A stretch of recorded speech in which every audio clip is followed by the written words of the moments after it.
Unang Huwebes na naman ng buwan. Kumusta po kayo mga B? Sixth episode na natin po ngayon ng ating episode dito po sa BHW Me. At syempre, every episode, hiling po namin na marami po kayong matutunan sa ating mga resources at sa ating ginagawang usapan. Tama ka dyan, Doc Mon. Lalo na ako, Doc. Marami talaga ako natututunan sa bawat episode ng BHW Me. This is another day, another episode, and another opportunity to stay healthy. Ako po si Noel. Yes naman, Ma'am Noel. Kaya let's all be healthy dahil sa bagong Pilipinas, bawat buhay ay mahalaga. Kasama ka, BHW Me, be healthy with me.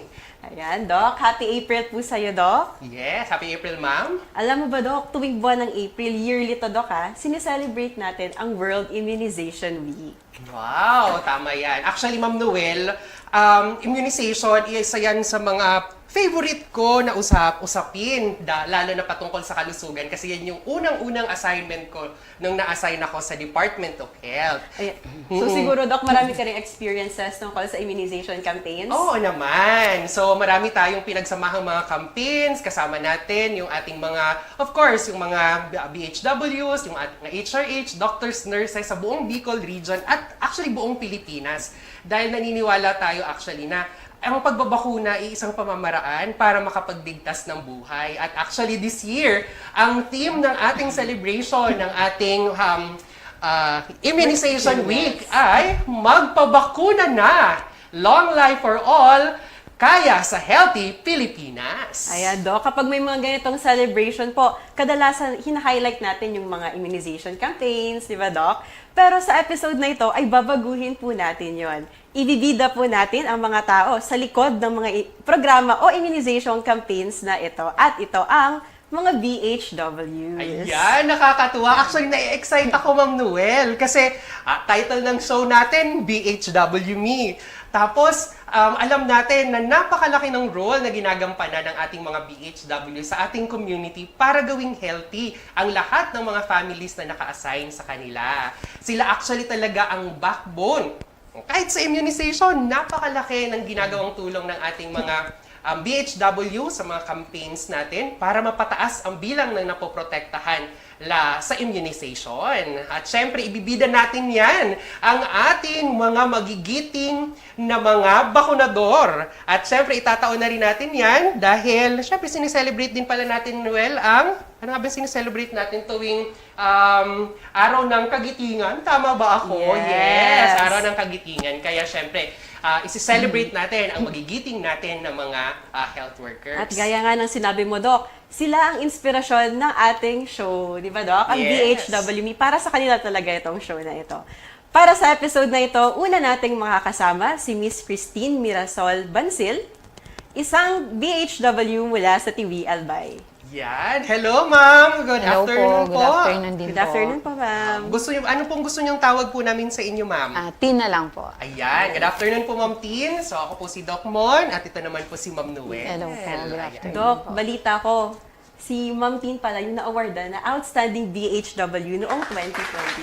Wow! So, ayan. Very interested tuloy akong kausapin si ma'am. Gusto kong malaman kung ano yung mga kwento sa likod ng pagiging BHW niya at kung paano siya nabigyan ng award ng ganitong Best BHW 2022. Unahin ko po mamang tanong, ilang taon na po kayong barangay health worker? Bali, magsi 6 years na po ngayon pong taon. 6 years? tagal Medyo na din, matagal Doc. na rin po pala. Siguro parang kaidadan ko pala kayo sa pag-join sa public health. So, doon po sa pagiging BHW, ano po yung mga usual na ginagawa po ng isang BHW sa community? Bali, sa akin po, sa experience ko po, bukod po doon sa nag-a-assist kami doon sa mga nurses, tapos isa na rin po doon yung umiikot kami sa community, inaalam namin kung ilan yung population na nasasakupan namin, yung mga household, families, then inaalam din po namin kung ano po yung mga sakit ng mga nasasakupan ko, mga ganon. yung mga bata, kung ilan yung mga bata, yung mga buntis, kung may PWD, senior citizens, mga ganun po. Ayan, so talagang kilalang-kilala ng BHW natin ang mga kasama natin sa community. Ang dami pala nila, Doc, ng mga responsibilities sa community. Oo, actually kapag kasama ko yan sa campaign o ikot kami, tatanungin ko, ma'am, ilan yung bata sa bahay na to? Sasabihin nila, 4 po yan, Doc. Tapos memorize nila yung mga edad. Ganon kagagaling ang ating mga BHW. So sabi nga ni ma'am, binibilang, no? Kinikilala ng mga kinikilala. BHW yung community. Apo. Chine-check din yung kung may mga may sakit, nakukuha Apo. yung services. Opo, din po. Anong barangay ka po, Ma'am Tin, sa Tiwi na assign? Ano po, Lourdes, or national name niya po, Matalibong. Malayo po ba yun, Ma'am Tin? Sa parang sentro? Kailangan mo bang... May kalayuan po. Parang going to Huruan po, yung Huruan Church. medyo malayo na nga dinadayo siya. po. May experience po ba kayo na kailangan yung lakarin mula sa, for example, sa isang area going para mapuntahan yung mga bahay nitong aside na families po ninyo? Meron po. Kasi sa akin po, doon sa barangay po namin, ang na-assign po talaga sa akin yung pinakamalaking purok. Tapos meron siya yung parang drilling site. May bahay pa po kasi doon, mataas pa. So inaakyat niyo pa po yun? Opo, kailangan po talaga. Kasi Ano meron yung naglalakad lang? May nakakasakay ba kayo ng tricycle? Ano po, yung habal-habal, pwede naman po. Pero pag walang available, talagang lalakarin po. Paano po yun? Pag naglalakad kayo doon, di-bit nyo yung mga vaccine carrier, yung mga... Kailangan po. Kailangan ako. Paano po yun? Kung ganun kalayo, mabigat po ba? Okay naman po kasi parang ano na yun, nasanay na. Nakasanayan na. O Nakasanayan. para po sa kaalaman ng ating mga tagapanood, hindi po biro, hindi ganong kagaan yung binibit-bit po ng ating mga BHW tuwing po sila ay pupunta sa isang malayong lugar para magbakuna. Kasi kung nakikita nyo po yung mga bit-bit nila na color blue, meron po yung lamang yellow. Di ba Opo, po ma'am, may meron lamang po. bakuna, bukod dyan, bit-bit pa yung ating mga eringilya. Apo. At napakadami pang kailangan gamitin para makapagbakuna lamang. Kasabay pa dyan, Doc, yung panahon, no? Minsan mainit, minsan umuulan pa. Kaya dagdag pa yun sa hirap nila. Yes, oo. Matanong ko lang po, Ma'am Tin, gaano po, ilang oras po ba yung pinakamatagal nyo ng nalakad papunta sa isang area? Siguro mga 1 to 2 hours, mga ganun po. Nako, Malayo Ma'am nga, Doc. Noel, parang ano na ata Nagdadaan. yun. Hike na ata ang Yes. tawag ko doon, Ma'am Noel. Opo. Hindi na ata siya. Simpleng lakad lang. Ganun Pero po layo po pala talaga. Malayo po talaga kasi yung naka-assign po sa akin. Okay. Umaakyat po ba ng bundok? Or Bundok po talaga. Opo. Oo, talagang saludo talaga tayo sa ating mga Yes. BHW. Imaginein mo yun. Inaakyat nila ang bundok. Bit-bit yung mabibigat ng mga gamit. 1 to 2 hours para lang makapag-deliver ng ating mga kalusugan sa mga kasama natin sa Bicol. Ayan, so sa tingin ko, Doc, Ma'am Tin, meron ka po ba experience na tumatawid din kayo ng mga rivers, ganyan? Wala naman po reverse. Yung palayan, maputik, Palayan. yun lang po. Putik lang. Oo, pag tag-ulan, araw-araw po ba yun yung nilalakad ang pag-akyat sa bundok? Pag may ano lang naman po, pag may importanteng sadya lang po talaga sa mga ano. Okay. Lalo pag may mga campaigns. Apo, mga Bakunahan, ganun. Mga bakunahan. Kailangan mag-measure, magtimba. Opo, yan. Ganun po. Wow. So bilang na sa parte na tayo, Doc, ng mga challenges na pagiging isang BHW, ano naman po, Ma'am Tin, yung mga pinakamasasayang memories mo bilang isang BHW? Para sa akin po, masaya doon yung ganun nga, yung halimbawa pupunta ka doon sa malayo, tapos pagdating mo doon, yung madadatnan mo pong mga tao, ang mga approachable naman po sila. Yung kasi 'di ba, meron ibang lugar na pag pinuntahan mo parang hindi ka patutuloyin. Yung mga pinupuntahan ka naman po, approachable naman po sila. Tsaka sumusunod po sila sa mga binibilin, ganun po. Ayan. So, very good pala yung community na napupuntahan. Siguro po, dahil marami din po kayo natutulong sa kanila, kaya wini-welcome din po kayo. Ano? Siguro. Oo. Oo naman, Doc. Marami talaga silang natutulong, di ba? Oo. So, since 6 years na po kayo naging BHW, matagal na po yung 6 years. At doon sa 6 years na yun, dumaan na doon ang pandemic. Di ba? So, Opo. napakahirap ng pandemic times natin, yung COVID-19. Ano po yung naging inspirasyon po ninyo o kaya yung naging tulong po o naging dahilan, bakit po tinuloy-tuloy niyo po maging BHW? Dahil po sa yung mga tao na pag pinupuntahan mo, tutulungan mo, yun nga, parang approachable sila, tapos yung bang, halimbawa, pagod na pagod ka na, parang bibigyan ka nila ng dahilan para, yung parang mawala yung pagod mo. Maging masaya ka lang sa Wow. sa ginagawa. So, talagang kumukuha ka rin ng inspirasyon mismo sa mga tao Opo, na sa mga nasa tao din po. community natin. Oo. And Doc, speaking of pandemic, Ma'am Tin, alam namin medyo mahirap yung naging journey ng mga BHWs and other health workers natin noong pandemic. Ano po ba yung usual nyong na-encounter na mga problema patungkol po sa immunization? For example po, sa COVID-19 vaccination.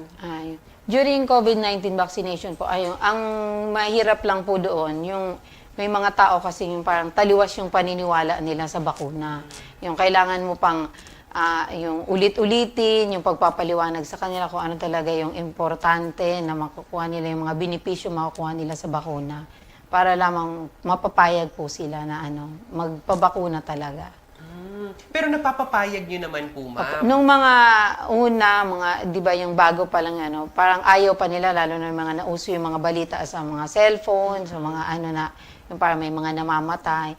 Pero nung sa paulit-ulit na na pagpapaliwanag sa kanila, napapayag naman po. Lahat naman po sila nagpabakuna naman. Wow! Congratulations! Mukhang magaling mag-explain. Yes, magaling mag-convince si Ma'am Actually, Tin. yan eh, more on kung paano mo din talaga, kung gaano ka-trustful sa iyo yung community mo, di ba? At syempre yung tiyaga ng BHWs natin na paulit-ulit pong nag-i-explain, pinupuntahan, kinukumusta yung ating pong mga kasama sa community. So, saludo po tayo dyan sa efforts na yan, ma'am.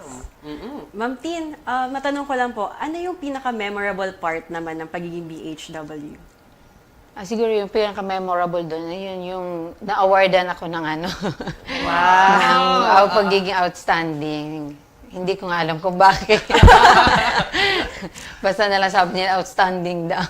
Oo, siguro po dahil, syempre, baka may nag-dominate sa inyo, sa community, na nakuha sa services po ninyo, mataas ang accomplishment. Nakita siguro po po. siguro yung dedication ni Ma'am Tin sa community. Apo. Ano po ba yung kakaiba ng mga ini-implement po ninyo sa community ninyo, ma'am, na hindi nyo nakikita sa iba? Meron po ba kayong ganoon? Parang wala naman na parang same lang din naman sa mga ginagawa ng iba. Okay. Kaya lang, depende lang talaga siguro sa pakikipagsalamuha mo sa tao kung paano mo talaga sila mapapapayag sa mga yung sumunod sila sa mga bilin para patungkol sa kalusugan nila. Actually, ang interpretation ko ng sinasabi ni ma'am, ang ginagawa nilang kakaiba is yung interpersonal communication. Yes, Kung saan talagang hindi mo lang sasabihin kung ano yung kailangan, kakausapin mo talaga, hihingin mo ano ang opinion ng isa, saka mo ipapaliwanag base sa kwento niya. Interpersonal communication yun. Kaya siguro naging very successful at kakaiba si ma'am. Siguro maganda, Doc, yung approach ni Ma'am Tin kapag Yes. bumababa sila sa community nila.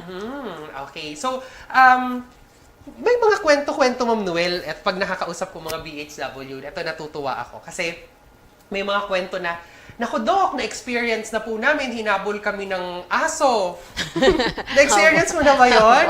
Naku, nakailang aso na ba yan? mga dalawa. Dalawa na. Oo, na-experience na din, kwento rin ng mga BHWs po natin na experience daw nilang labasan ng itak. Meron na mag-abot. Hindi na. naman. Mabait naman yun. Mabait talaga yung mga nasa community nyo. Pero doon sa mga ibang BHW, nako, feeling ko tatawa sila kapag narinig nila to. Kasi merong mga naka-experience daw ng ganito. Pero again, sabi ko nga, mga BHW natin talagang dedicated sa work eh. Yes. Talagang babalik at babalikan nila yung mga community members natin para siguraduhin healthy lang sila. Hindi hadlang, Doc, yung mga aso, yung Yes. ano-ano pang mga bagay para bigay sila ng serbisyo sa komunidad. Sabi nga ni ma'am, di ba may palayan pa siyang Yes. nilalakad, may inaakyat pang bundok. O, ano pa ang aso? Aso lang yan. Ayan, Ma'am Tin. So bilang isang BHW po, ano yung pwede mong ibigay na message sa mga gusto pumasok bilang isang BHW? Sa mga gusto pong pumasok bilang isang BHW, ang may bibigay ko lang na payo, kailangan lang po, mahalin mo po yung, kung ano yung gusto mong pasukin na trabaho. kailangan mahalin mo, tapos kilalanin yung mga nasa community, tsaka dapat enjoy ka lang. Kasi pag ini-enjoy mo lang yung trabaho mo, hindi ka naman mahihirapan. Ayan, enjoy ka lang. So talagang papasok pa rin doon yung self-care. No? So Yes. kahit nagtatrabaho, alam natin napakahirap ng trabaho ng mga BHW, health workers, pero kailangan alagaan din daw natin yung sarili natin. Enjoy lang habang nag-work. Ayan. So, para naman, Ma'am Tin, sa mga kapwa mo BHW, anong masabi mo sa kanila?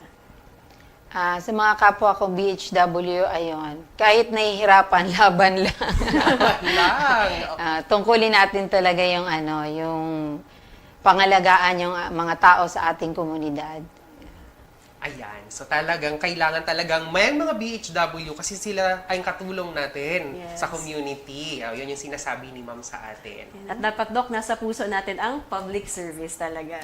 Yan. Okay. So, sa immunization, Ma'am, meron ba kayong ano masasabi ninyo sa ating mga kababayan patungkol sa pagbabakuna? Kasi balita ko, lahat ng mga bata na nasa area mo ay nabakunahan na. Tama po ba? Apo.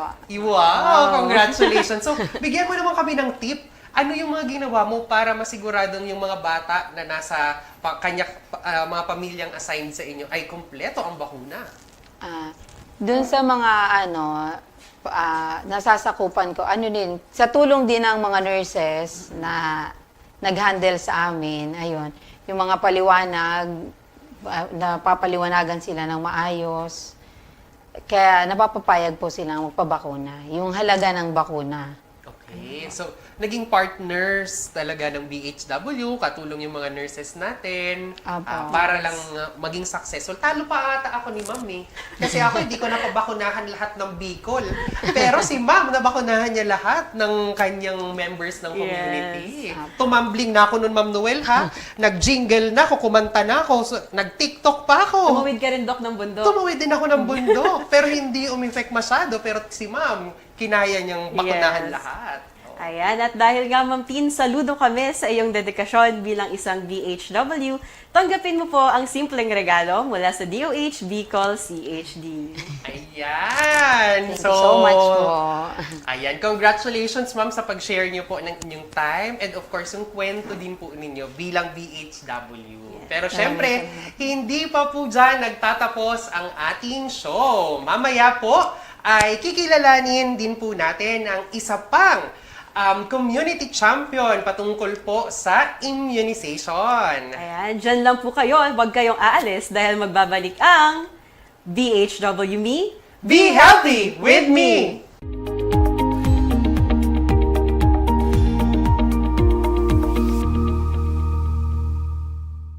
Walang dapat ikabahala. Andito ang mga bakuna para siguraduhin todo ang proteksyon ng ating pamilya.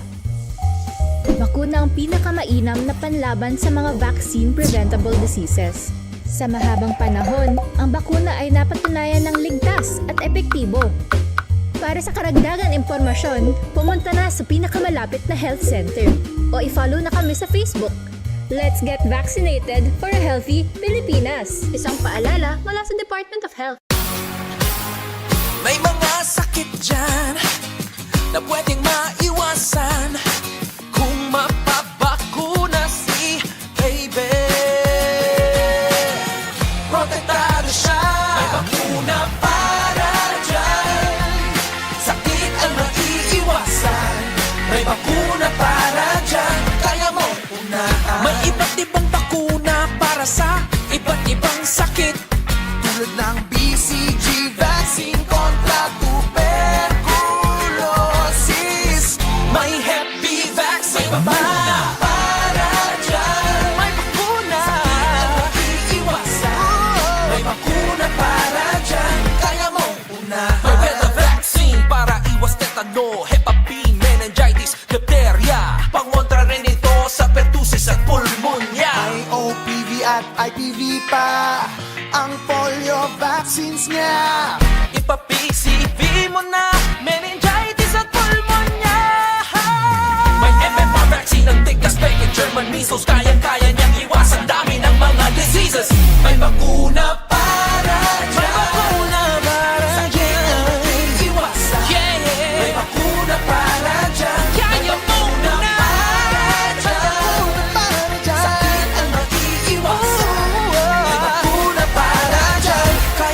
unahan.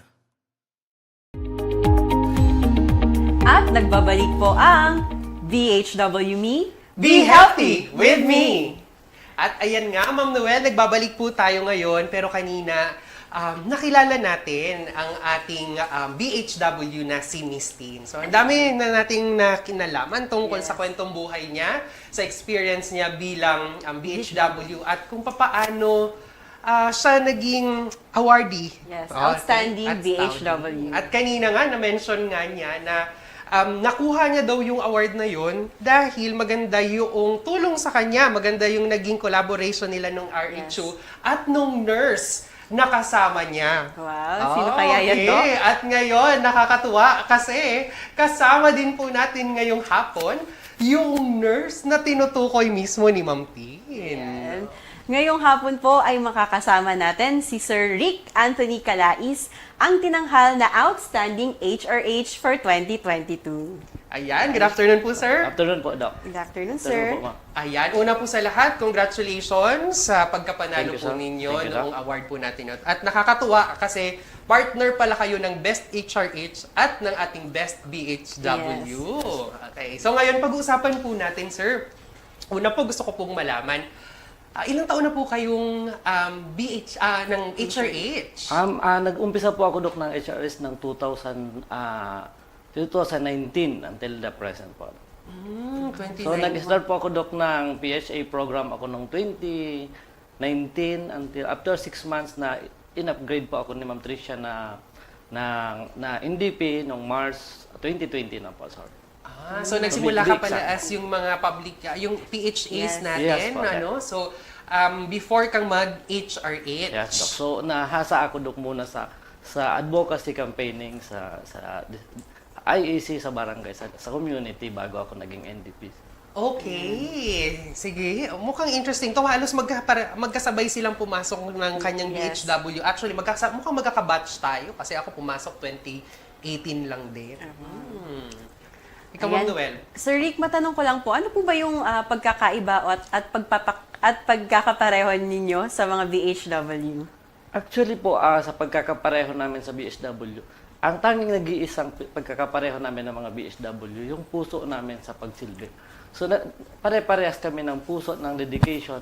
Dahil po ang pagiging community health worker, then ang BSW, ang matinding dedikasyon sa community. Kasi maraming challenges na dadaanan pagdating sa community. Sabi ko nga, as a nurse dati, marami akong experiences sa hospital. Sa community, ibang-iba ang set ng environment, ang set of tasks na kailangan namin gawin. Kung baga dati sa hospitals ako, pumapasok ako ng nakaputi, uwi ako ng nakaputi. Sa community, pumapasok ako ng nakaputi, pag uwi ko, naka-brown na ako. Oh, yeah.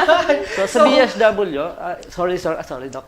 Pinagkaiba namin sa BSW, marami. Pagdating sa task, pero hanga ako sa mga BSW, sa mga bayaning BSW natin kasi tama po yun, maliit lang talaga ang compensation nila kasi honorarium nga lang po ang kanilang tinatanggap. May mga barangay, katulad po ni Ma'am Tin, ang kanyang honorarium ay 500 lang per yata or per month. Pero ang puso niya, parehas lang kami ng puso na talagang dedicated kaming magsilbi. So kahit mahirap, kailangan gawin. So marami kaming pagkakaiba, pero nagkakasundo kami doon sa aming layunin na magkaroon ng mga healthy community ang aming barangay.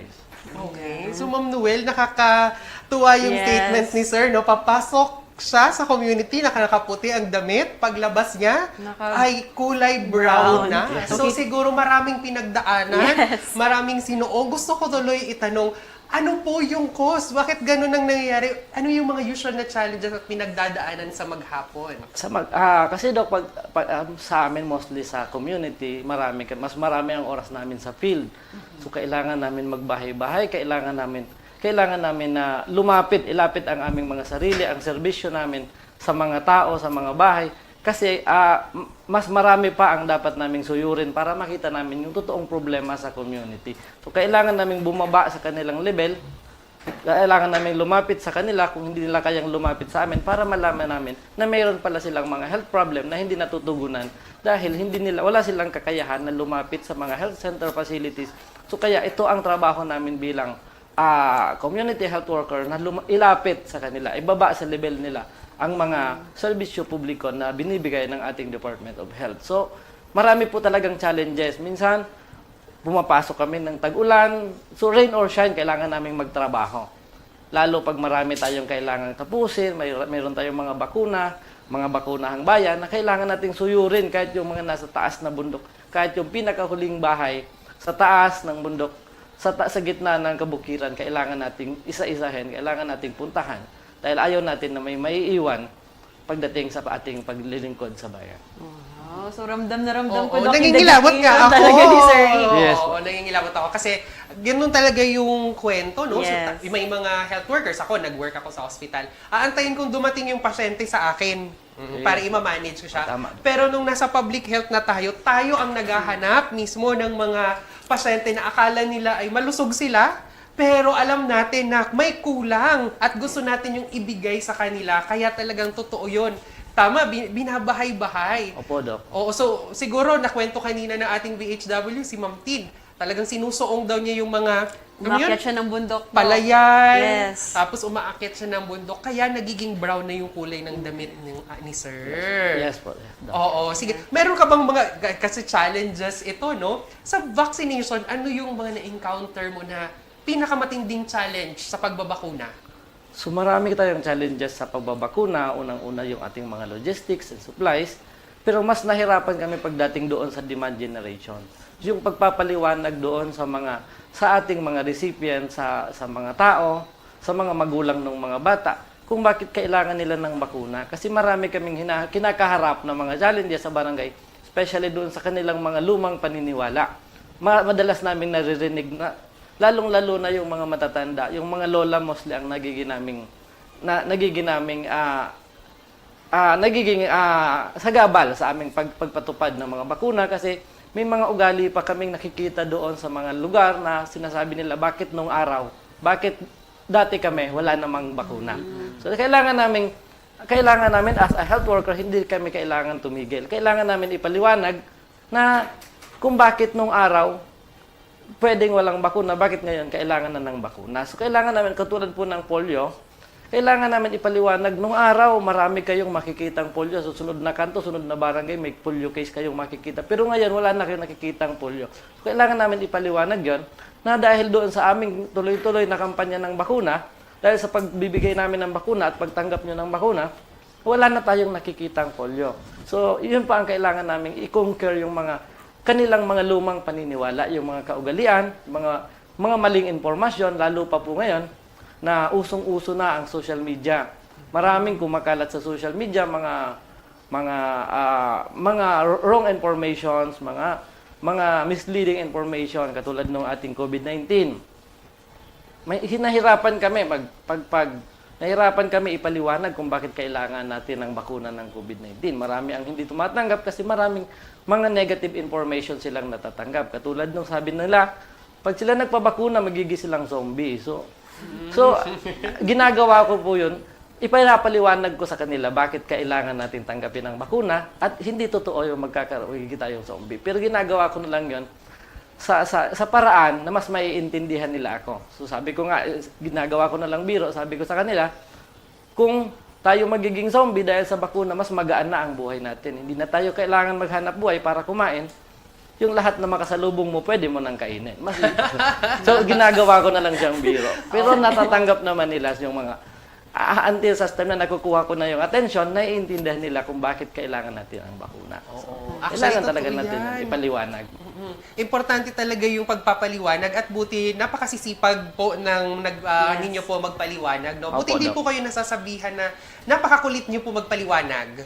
Meron na bang Maraming Marami pagkakataon. na. Oo. Napakaraming pagkakataon. Pero sabi ko nga po kanina, hindi tayo pwedeng sumuko. Kailangan natin ituloy. Pag hindi natin nakuha sa unang pagpapaliwanag, balikan natin. Kailangan lang ng follow-up. Oh. So yun pala yung secret ni Sir Rick, Doc, kung paano niya nilabanan o hinarap yung mga challenges na na-experience niya. Sa pagpapaliwanag lang talaga. Yes, dedication. Pero dahil ulit. dyan sa mga paliwanag ni Dr. Mon. Paliwanag. Yung lahat ng aming pinapaliwanag nanggaling kay Dr. Mon. Maraming salamat po dyan, sir. So, Actually, dagdagan ko yung kwento na yun. No? Ako may masaya din akong kwento kasi sir sa vaccination, lalo na yung sa COVID. Kasi nung time na mababa na marami nang ayaw magpabakuna. So, kailangan mong puntahan ng bahay-bahay. So, mismo tayo sa Department of Health, nagbahay-bahay tayo nun para matulungan, ma-explain yung mga bagay. Ang mga kwento na nare-receive namin ay, kasi po, Dok, hindi ko pa naririnig. May mga ganun nang nasabi, hindi ko pa po naririnig, nakikita or wala pang sign galing kay Lord na dapat magpabakuna na ako. Okay, so may mga ganun tayong naririnig na paliwanag. So ang kwento ko at sagot ko sa kanila nun, Ma'am, ako po, sabi ko, taga DOH po ako, taga Legazpi pa po ako. Tapos pumunta ako dito sa iyo sa Sorsogon, sa napakabalayong barangay, 1 hour na pinuntahan namin yung bahay niya para makausap ko lang siya.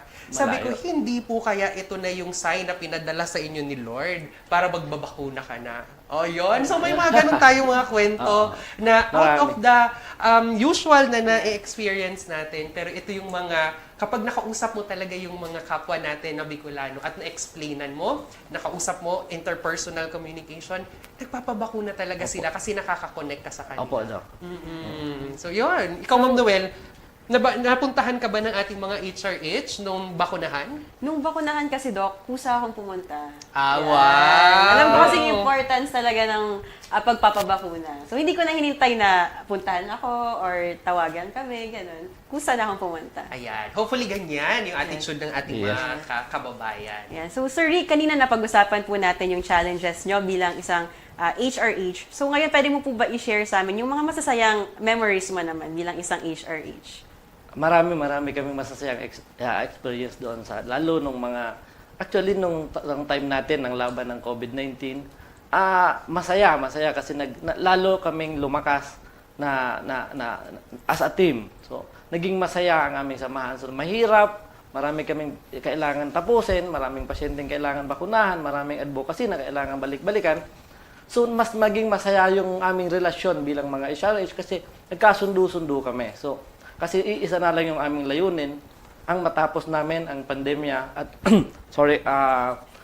so maraming experience na masaya. May mga time po kami na halos na rain or shine, pababa kami lahat sa bundok, basang-basa kami sa ulan, pero lahat kami masaya.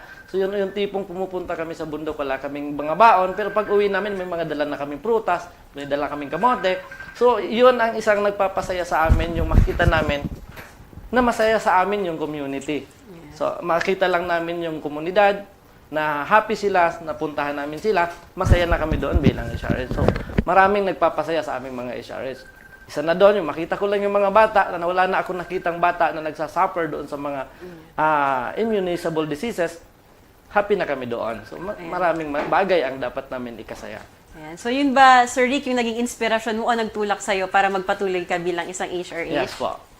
Unang-una, nabibigay sa akin ng inspirasyon ng aking pamilya bilang HRS na magpatuloy ng HRS kasi iniisip ko lagi, kung hindi ko gagawing healthy ang community, magiging unhealthy ang community, pati ang pamilya ko, madadamay sila.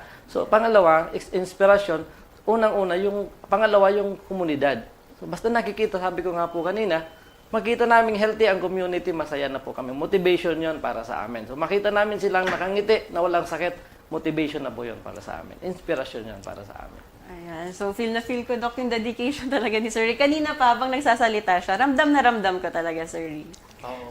So, pero ayun nga, so nakwento kanina ni Sir yung mga for example, nahihirapan siya, may mga drive or inspiration para siya ay magpatuloy. Yes. So, for sure, marami ring naka-experience na ganyan na iba nating mga kasama. Opo, marami daw. Ano yung gusto mong sabihin sa mga kasamahan natin sa HRH, na mga health workers, na nasa community na merong ganyan ding nararamdaman na may mga hardships or nahihirapan? So, ang gusto ko lang, ang mensahe ko sa lahat ng HRS, ng mga kasama kong HRS, ituloy nyo lang ang sa inyong paglingkod, pagsilbi. Tuloy lang. Kailangan lang bigyan ng puso. Sabi ko nga, dalhin nyo lang lagi yung inyong mga senses, yung sense of self-responsibility and responsibility to others. So, tapos, lahat ng ginagawa nyo, bigyan nyo lang ng puso. Mararamdaman kayo ng community, maiintindihan kayo at mamahalin kayo ng community. Pangatlo, lagi tayong mag-extend lagi tayong mag-extend ng extra mile ng extra effort, para mas marami pa tayong magawa. Ayan. So, ako, magkasama kami na nito ni Sir sa immunization ng matagal-tagal na. Mayroon bang mga nakakatuwa na kwento na extraordinary na na-experience mo sa community mo? Like, for example, hinabol ng itak. May mga ganun na ba tayo? Na-experience? Hindi pa Hinabol ng naman. aso? Hindi pa. Hinabol ng aso, Dok, marami na po. Marami na yung, lalo na nagkakampanya tayo nag-pilpen tayo, bahay-bahay na pilpen. Meron yung mga inahabol kami ng aso dahil kailangan namin kumatok sa bahay, kailangan namin mag-interview sa bahay. So maraming ganon. So maraming nakakatuwa talagang experience. Meron naman yung parating pa lang kami, nagsasarado na ng pinto. Nakakatuwa sila. Pero pag ganun po, anong mga usual na ginagawa? Nababalikan ba natin yun? Mostly po pagka ganon, hindi namin pinipilit. Pagka makita namin na may ganong resistance, hindi na kami tumutuloy, binabalikan namin sa ibang araw. Ganun. Pero po, siguro segue ko na Ma'am Noel, no? Kasi kung may mga ganun tayo mga kababayan, siguro may mga kakilala tayo na ganun din nanonood. Well, sabi nga ni Sir, ito ginagawa natin, ang daming paghihirap na ginagawa ng mga health workers, pero hindi tayo nagsasawa na puntahan, balik-balikan, para masiguradong healthy lang sila. So, ano yung mga gusto natin po kayang maging message sa community natin, lalo na sa mga taong hindi pa ganun kaganda yung behavior or acceptance sa pagiging, sa atin, sa health? So, sa community, ang message ko sa community, mahalin nyo lang kaming mga HRH. Kasi, mahal namin kayo. So, tanggapin nyo lang po kung lahat ng binibigay namin na serbisyo ay binibigay po namin yon para sa ikakabuti, ikasisigla at ikalulusog po ng inyong komunidad. Lahat po ng ino-offer namin ng magmula sa bakuna, sa mga bata, hanggang sa mga matatanda, sa mga buntis, lahat po ng serbisyong aming ino-offer ay para po yon sa inyong komunidad. So, basta healthy po ang inyong komunidad, lahat ng tao po magiging healthy. Ayan. So, dahil nga daw kanina nabanggit natin, outstanding HRH si Sir Rick. So, Sir Rick, pwede mo ba i-share sa amin yung mga naging best practices mo sa community? So, naging outstanding po ako noong 2022. Isa sa best practices namin, actually hindi po ako magiging outstanding with my own effort dahil po ito sa tulong ng aking team, ng buong team ko. So, tulong-tulong po kami doon. Ang lahat ng accomplishment namin, yung buong munisipyo namin na accomplishment, like accomplishment po namin lahat dyan. So, hindi lang naman po yun accomplishment ko. Ang naging best practice po namin, lalong-lalo na po, sabi ko nga, ang lagi kong ginagawa bilang isang SRH, pag ako na-assign sa isang community, ang unang-unang best practice na ginagawa ko is develop an initial report. Very important po yon. So, pag na-develop mo kaagad yung pagdating mo pa lang sa isang community, sa isang barangay, na-develop mo kaagad ang report, ang initial report, hindi ka na mahihirapan doon. Kasi mahirap na po i-develop ang report kapag late ka na. So, dapat pagpasok mo pa lang, nakuha mo na yung loob ng buong council, ng barangay captain, plus ng buong community. Pagdating po doon sa way na yon, hindi ka na mahihirapan mag-offer ng services mo. Maraming mga tao na nagpapabakuna dahil nahiya kami kay Sir. Pag tumanggi kami, nakakaya naman kay Sir. Kumbaga, bilang Pilipino, magaling tayo doon sa tinatawag na continuar tayo, mga Bicolano. Sumusunod tayo kay Sir kasi nangunguntinuar tayo kay Sir. So, nakikisama tayo kay Sir. Magaling tayo doon. So, yan ang isang best practice. Pangalawa, bakit ako naging best in DP? Kasi po, nung team leader po ako ng TIWI, tama-tama po na nagkaroon ng COVID pandemic, 2019, nag-start ang 2019 until 2020. Galing po ako ng PHA program. So bago pa po dumating si bakuna, bago pa nag-umpis dumating ang COVID vaccine, nagkakampanya na po kami ng pagpapabakuna.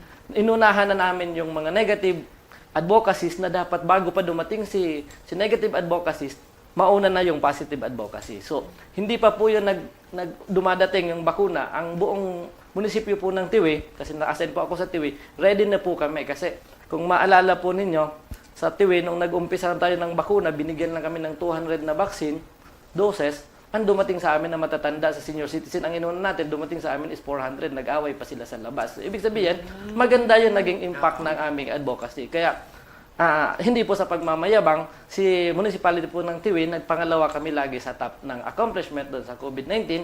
Plus, hindi po kami nagpabaya doon sa mga ibang programs habang naglalaban tayo sa COVID. lahat ng programs, ng mga accomplishment, ng deworming, ng NIP, humahabol po kami dahil hindi kami nagpabaya. So, isa sa mga best practice namin, nagtrabaho kami talaga as a team. So, lahat sila bilang team leader, itinitignan ko saan ka ba, ano ba ang problema mo sa isang program, ano pa ang kulang, ano ang kailangan natin pagtulungan. So, ginagawa ko, lagi ako noon mayroong emergency or tinatawag ko na HRH meeting almost every day. Pag may nakita akong problem sa isang barangay, sa isang HRS, ipapatawag ko sila lahat. Tulong-tulong kami. Pupuntahan namin sa isang barangay na medyo mababa pa ang accomplishment. So, ang teamwork doon ang pinaka-importante. And ang buong team ko ang nagdala sa akin kung bakit ako naging outstanding NDP. Okay, so check ko nga kung outstanding talaga si Sir. Ah, Ilang percent dapat gaano ka kakumbensido na nakakasave ng buhay ang ating mga bakuna? in terms of percent, 100% Doc. Okay, so mukhang kumbinsido nga ako. 100%. Kasi kung may alinlangan tayo sa bakuna, hindi namin ibibigay ang bakuna. So Ay, 100% wala akong alinlangan doon sa bakuna. Ayan. So, tulad ko, 100%. Minsan nga, 101% pa akong kumbensido na nakakasave talaga ang buhay ng Yes ating po, mga tama. vaccines. Tama po. So, ayan yung lagi kong sinasabi sa kanila. Ang target namin, 95% na bata bakunahan. Pero ang pinapatarget ko dati sa kanila, 100%. Kasi walang dapat na bata na magkulang ang bakuna. Dapat makumpleto nila Tama po. yan. Yes. Oo. Ayan, Sir Rick. Dahil nga ramdam namin ang dedikasyon mo at serbisyo mo bilang isang HRH, saludo po kami sa iyo at tanggapin mo po ang simpleng regalo mula sa DOH Bicol CHD. Ayan. So ito po ay ang aming Thank pong you. token para po sa Thank inyo you so pong pag-unlock sa amin at Yes. pag-share of course ng inyong story. At nakakatuwa, Ma'am Noel, no? Bukod sa talagang we are celebrating yung April, no? As World Immunization Week, nag-testimonial si Sir. O kahit ako, sinabi ko na epektibo ang ating mga bakuna at syempre, tayo ay naniniwala na ito ay nakakasave talaga ng ating mga buhay. Actually, kwento ko din siguro kasi, di ba, ang pandemic, di tayo nakakalabas. Pero sir, nung nakabakuna na tayo, Yes, tingnan mo, wala na ulit tayong mga mask ngayon. Opo, Ibig tama. sabihin, umepekto yung ating mga bakuna Correct. at nailigtas yung mga taong dating namamatay nung wala pa ang mga bakuna na binibigay. Opo, Di ba, sir? Ayan. So, siyempre, ngayon naman, okay, so tapos na tayo sa usapan, tapos na tayo sa kwentuhan. Andito naman po tayo sa ating exciting part ng ating programang BHW Me. Ayan, ano ba ang exciting part na yan, Doc? Siyempre, nandito na tayo sa ating paraffle. So, sa mga hindi po nakakaalam, tayo po ay merong raffle. Ito po ay pamamaraan po natin ng pagpapasalamat sa ating pong mga tagapanood, tagapagsuporta ng ating show dahil regular silang nanonood, nag-interact sila sa atin, nagko-comment, nagbibigay sila ng mga katanungan po nila. So, syempre, ayan na, nandito na ang ating bunutan. Ayan. Sino muna, Doc? Ikaw Sino muna. kayang una? Ikaw muna, Ma'am Noel. So, bubunot na ako, Doc. Yes? Ayan. Ang akin pong nabunot ay PCR Albay PPO. Okay, so mga taga-Albay. Yes, mga taga-Albay po Talbay to, ang Doc. nanalo. Okay? So ako naman, ano bang pinapanalo na? Ano bang pwede nilang makuha, by the way? Pwede sila, Doc, manalo ng DOH Collateral. Collateral. So mamimigay tayo ngayon ng merong mga mugs, meron tayong minibigay na fan, merong Notebooks, payong, yes. notebooks.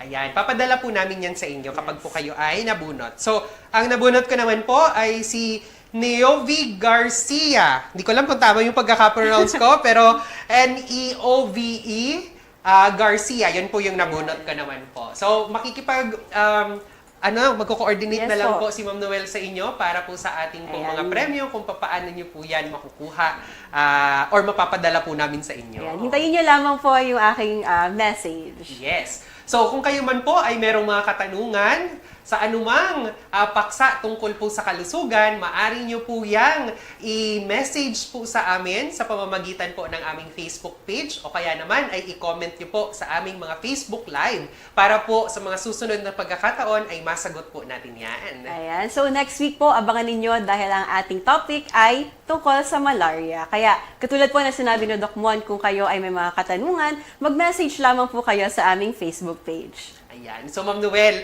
napaka-inspiring nitong episode po natin ito. Una sa lahat, it's an honor for me na makausap ang ating pong mga bayani, totoong bayani patungkol sa kalusugan sa ating mga community. Alam ko, sila ay dalawa lamang sa napakadaming mga bayani na nandito po sa Bicol Region. At syempre, kinikilabutan ako every time nakakausap ako ng ganitong mga kwento, nakaka-share sila sa akin ng kwento. Kasi it also boosts or ini-inspire din nila ako to do more. Yes. Ayan, nag-agree ako sa'yo dyan. Oo. Naku, tama ka dyan. Dahil nga po ang ating mga VHWs, HRH, at iba pang mga health workers ay sobrang laki po ng ambag nila sa health promotion para sa pag-achieve ng isang healthy Pilipinas. Ayan, so magkita-kita po ulit tayo sa susunod na linggo, parehong oras at parehong araw. Laging tandaan ng pagiging healthy ay nagsisimula sa ating sarili. Kaya always be healthy para ang ating katawan ay always G. Tama ka dyan, Ma'am Noel. Kaya let us all be healthy. Dahil sa bagong Pilipinas, bawat buhay ay mahalaga. Kaya BHW Me, be healthy with me!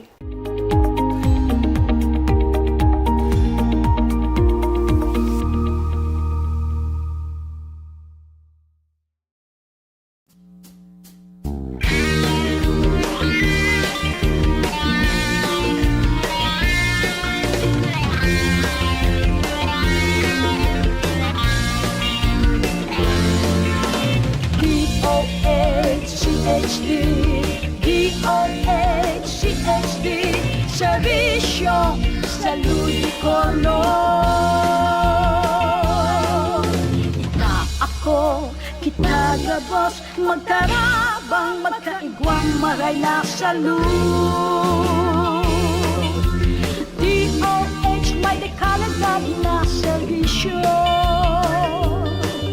Madaling dulog ko nagtatawag nagpapadabang. Mga programa nagkasama ng sinda sa serbisyo. Mataw ang solusyon ang mga kahilangan. DOHCHD, DOHCHD, serbisyo sa Ludicolo.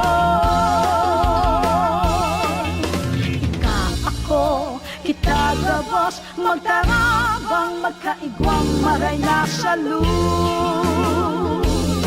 Buon sa inulan, ipangaki sa kod na kita magdakula. Immunization, vaccination, sa tuig inaon. Mag-ibo maagi, maiwasan ambisyon. Regular na check-up at kaibuhan. DOHCHD, DOHCHD, serbisyo sa Ludicolo. Ika ako, kita gabos, magkarabang, magkaigwang, maray na salud. Balanseng, magkaon, tamang katurog. Ehersisyo, magsumba, magpabibi, magtimbang. Dapat kitang magmano, magpartisipan.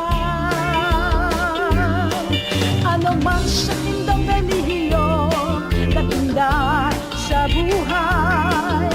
Mga pagiramdam lamang ini para iwaselang. Kita magtarabangan sa programa kang Tipa